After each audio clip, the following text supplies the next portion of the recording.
নমস্কার সুপ্রিয় দর্শক, আপনাদেরকে অনেক অনেক স্বাগত যৌগিক লাইফস্টাইলে।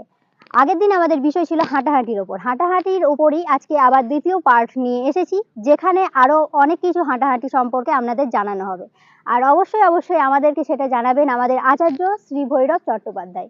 তো চলুন শুনে নেওয়া যাক। প্রথমে আমরা যেটা করব, হাঁটতে গিয়ে ঘর থেকে বেরোলাম, ঘর থেকে বেরিয়ে সব থেকে ভালো হয় যদি সকালবেলা একটু গরম জল, শুধু গরম জল খেয়ে হাঁটতে বেরোই। হ্যাঁ, আর বিকালবেলাও হাঁটতে পারা যেতে পারে। এই দুটো হচ্ছে সব থেকে ভালো টাইম, অর্থাৎ সূর্য ওঠার কিছুক্ষণ আগে অথবা সূর্য অস্ত যাওয়ার কিছুক্ষণ আগে হাঁটা হচ্ছে সব থেকে ভালো জিনিস। এখন আমাদেরকে জানান হাঁটাহাঁটির ওপরে ক্রসিং ওয়াকিংটা কি? আচ্ছা, আমি যেটা করি ক্রসিং ওয়াকিংটা কেন করি সেটা বলি। ক্রসিং ওয়াকিং মানে সাধারণত মানুষ কখন কি করে, হাঁটে, সোজাসুজি হাঁটে। আমি বলছি যখন আপনি মোটামুটি ভাবে 1 ঘন্টা হাঁটার প্রোগ্রাম নিচ্ছেন, তখন 8 ঘন্টা আপনি হাঁটুন।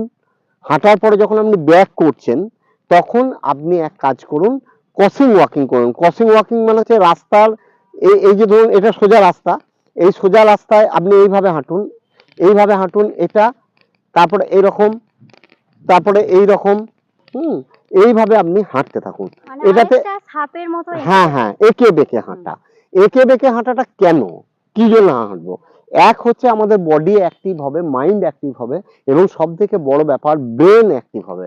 আপনি যদি বাচ্চাকে ওইভাবে হাঁটাতেও শেখান, তাহলে দেখবেন আপনার বাচ্চার ব্রেন ক্যাপাসিটি বেড়ে গেছে।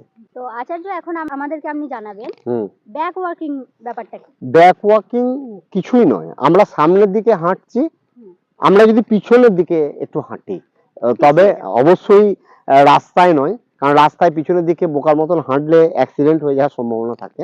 রাস্তায় নয়, কোনো একটা ফাঁকা জায়গায় যদি এইভাবে হাঁটা হয়, এইভাবে এইভাবে হাঁটা হয়, হ্যাঁ, একটু এইভাবে এইভাবে হাঁটা হয়, হ্যাঁ,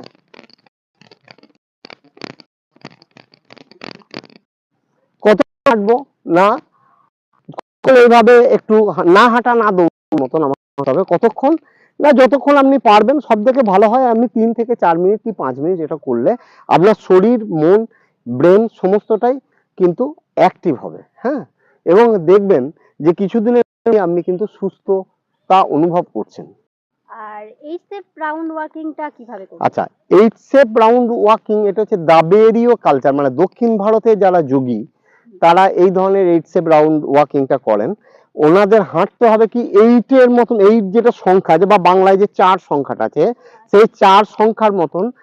তুমি এখানটা দাঁড়াও, মধ্যেখানে ধরো তুমি একটা অংশ, এবারে আমি এইভাবে ঘুরছি, এইভাবে দ্রুত গতিতে তোমাকে পাশে রেখে এইভাবে,